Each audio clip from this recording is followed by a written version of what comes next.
ಜಿಲ್ಲಾಧಿಕಾರಿಗಳು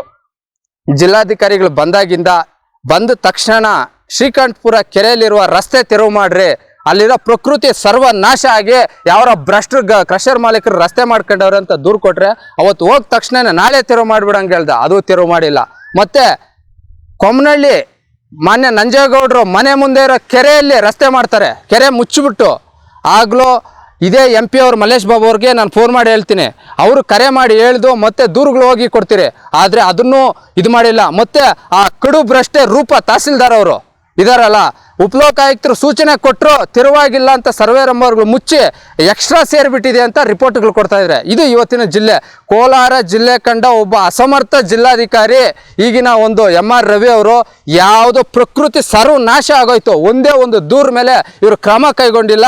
ಇನ್ನೂ ನಮಗೆ ಎಷ್ಟೋ ಕೋಪ ಬರ್ತದೆ. ಇನ್ನು ನಿವೃತ್ತಿ ನಾಳೆ ನಾಳಿದ್ದಿದ್ದಾರೆ, ಮಾತಾಡಬೇಕಾಯ್ತು, ನೋವಿನಿಂದ ನಾವು ಮಾತಾಡ್ತಾ ಇದ್ದೀವಿ. Thank you.